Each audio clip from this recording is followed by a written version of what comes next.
নমস্কার বন্ধুরা, আজকে আপনাদের সঙ্গে চা কফি যে কোনো কিছুর সঙ্গে খেতে পারবেন দুর্দান্ত স্বাদের একটি বিস্কুট রেসিপি শেয়ার করব।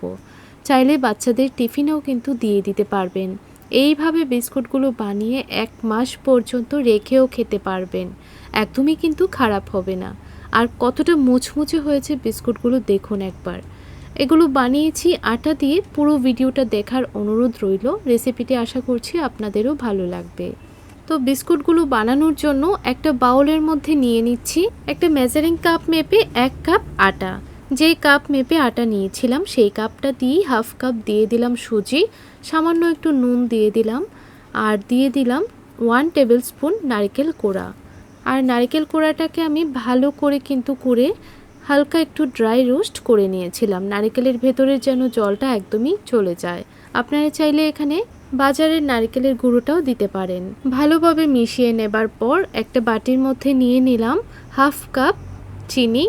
সেই কাপটা মেপে হাফ কাপ নিয়ে নিচ্ছি জল।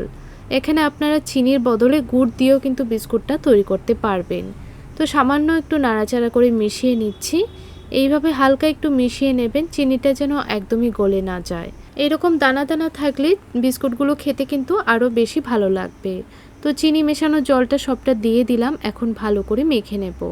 তো ভালো করে একটু মেখে নেওয়ার পর দিয়ে দিলাম 2 টেবিল স্পুন সাদা তেল। সাদা তেল না দিয়ে এখানে ঘিও ব্যবহার করতে পারবেন। এখন দেখুন খুব ভালো করে মিশ্রণটাকে মেখে নিয়েছি।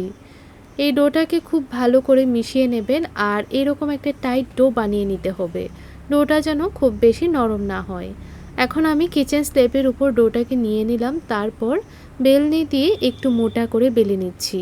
খুব বেশি পাতলা করবেন না, একটু মোটা করে বেলে নিতে হবে। এখন এরকম একটা ছোট গ্লাস নিয়ে নিলাম। আপনারা চাইলে কুকি কাটার বা বয়ামের লিড দিয়েও কেটে নিতে পারেন। আমি গ্লাসটা দিয়েই এরকম ছোট ছোট করে বিস্কুটগুলো কেটে নিচ্ছি। আর এইভাবে তৈরি করে নিলে কিন্তু অনেকগুলো বিস্কুট একসাথেই তৈরি হয়ে যায়। তো এই দেখুন সবগুলো বিস্কুট আমার কাটা হয়ে গেছে। এখন বাদ বাকি এক্সট্রা অংশটা দিয়েও কিন্তু একই রকমভাবে বানিয়ে নেব। আর এই বিস্কুটগুলো একটু সুন্দর দেখার জন্য আমি গ্লাসটা দিয়েই একটা ডিজাইন দিয়ে দিচ্ছি এইভাবে। তাহলে বিস্কুটগুলো দেখতে খুব সুন্দর লাগবে, খেতেও কিন্তু ভালো লাগবে। তো এরকমভাবে সবগুলো বিস্কুটের উপরেই গ্লাসটা দিয়ে ডিজাইনটা দিয়ে দিচ্ছি। আপনারা চাইলে এখানে 1 টিস্পুনের মতো কিন্তু সাদা তিল দিতে পারেন। সাদা তিল দিয়েও বিস্কুটগুলো বানাতে পারেন। আবার চাইলে উপরেও হালকা কিছু সাদা তিল দিয়ে দিতে পারেন, তাহলে দেখতেও ভালো লাগবে। তো এখন সবগুলো বিস্কুটই একটা প্লেটের মধ্যে তুলে নিচ্ছি। আর কতটুকু মোটা রাখতে হবে সেটা তো আপনারা দেখেই বুঝতে পারছেন। ঠিক এরকম করে কিন্তু বেলে নেবেন। তো এইভাবে আমি সবগুলো বিস্কুটই বানিয়ে নিলাম। এখন কড়াইয়ের মধ্যে পরিমাণ মতো তেল দিয়ে তেলটাকে হালকা গরম করে নিয়েছি। খুব বেশি গরম করবেন না, একদম হালকা গরম হলেই কিন্তু বিস্কুটগুলো আপনারা দিয়ে দেবেন। এখন গ্যাসের ফ্লেমটাকে একদম লোতে রেখে এগুলোকে ভেজে নিতে হবে। আর দেখুন একটা পিঠ কিন্তু হালকা একটা কালার চলে এসেছে। যখন দেখবেন এইরকম একটা কালার চলে এসেছে তখনই উল্টিয়ে দেবেন। এখন গ্যাসের ফ্লেমটাকে একদম লোতে রেখে বিস্কুটগুলোকে উল্টিয়ে পাল্টিয়ে ভালো করে ভেজে নেব। আর দেখুন খুব সুন্দর কিন্তু একটা কালার চলে এসেছে। এখন আমি এগুলোকে তেল ছেঁকে নামিয়ে নেব। তো বন্ধুরা, আপনাদের কাছে এই বিস্কুট রেসিপিটা কেমন লাগলো কমেন্ট করে জানাতে ভুলবেন না।